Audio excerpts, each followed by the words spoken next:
चंद्र येणार आहे की चांदणी येणार आहे? खरं तर हा प्रश्न यांना विचारायला हवाय. काय हवंय तुम्हा दोघांना? डिप्लोमॅटिक उत्तर नको बरं का उदयदादा. मयुरीला काय व्हावं असं वाटतंय? मुलगा. का बरं?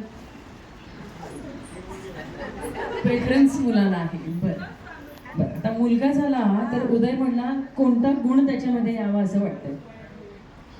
अवघड प्रश्न आहे का?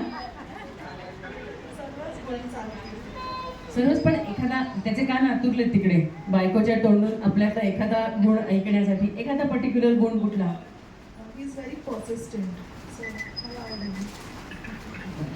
आणि आता अवघड प्रश्न, एखादा असा कोणता गुण आहे की जो रिपेअर होऊन यायला पाहिजे? का असा कोणताच गुण नाहीये?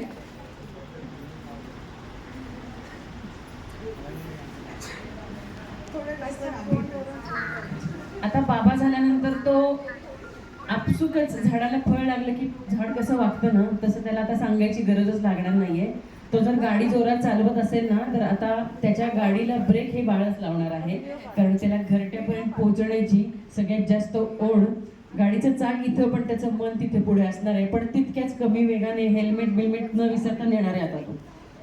त्यामुळे तो आपसुकच कमी होणार आहे. बिचारा मला तर शांत वाटलं आल्यापासून. बरोबर आहे ना?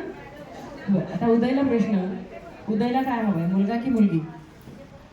मुलगा. अच्छा, उदयला पण मुलगाच हवा. आणि जर मुलगी झाली तर कोणता गुण असावा विचारला? अवघड आहे. इंटेलिजन्स. इंटेलिजन्स. स्मार्ट इंटेलिजन्स की सीआयडी मधला intelligence? Life intelligence. Life intelligence. म्हणजे ती जशी एअर होस्टेस आहे असं मला समजलं.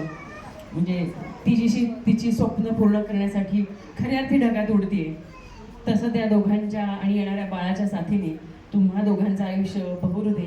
आणि आणखी महत्त्वाचा प्रश्न, जर मुलगा आणि मुलगी दोन्ही झालं तर जास्त उत्तम होणार आहे, म्हणजे प्रश्नच मिटणार. आपण आता इथे बघूया.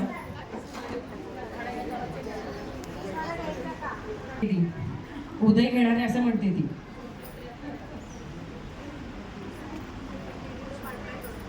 म्हणणार का? हा सुखाचा सोहळा, हा सुखाचा उदयाच्या साथीने रंगतो आहे. आमचं येणारं बाळ हे आमच्या सुखाची खाण होणार आहे.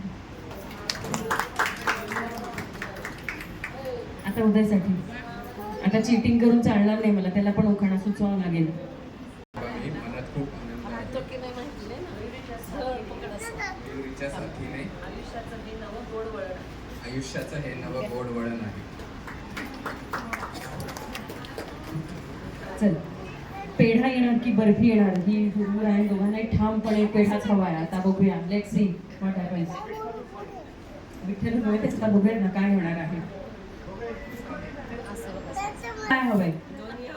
दोन्ही हवंय. अरे बापरे, एका वेळेस तरी पाहिजे तुम्हाला. आजीबाईंना काय हवंय? मयुरीच्या आईला आणि उदयच्या आईला काय हवंय? आजी काय हवंय तुम्हाला? त्यांना जे बघा, दोन्ही झालं, दोन्ही आपलंच असणार आहे. ठरवलं का तुम्ही? पेढा येणार की बर्फी येणार? पेढा येणार की बर्फी येणार? रुक्मिणी येणार आहे यांच्या घरी. बघूया, हा नियतीने आत्ता दिलेला आपल्याला संदेश आहे. पहिली बेटी. पहिली बेटी आपण काय म्हणतो? धनाची पेटी म्हणतो. पहिली बेटी जर झाली तर आपण सगळे काय म्हणतो? पहिली बेटी काय म्हणतो? धनाची पेटी. आपण थोडासा बदल करूयात का? बघा तुम्हाला पटतो का? पहिली बेटी सुखाची पेटी म्हणूयात का? कारण धन येतं आणि जातं, पण लेकीच्या रूपातलं सुख हे आयुष्यभर राहतं. म्हणून विद्या जोशींचा एकच नारा, पहिली बेटी सुखाची पेटी. त्यामुळे यांच्या घरी यांना जरी मुलगा हवा असला आणि नियतीने मुलगी दिली तरी सुद्धा ती सुखाची पेटी उघडणार आहे.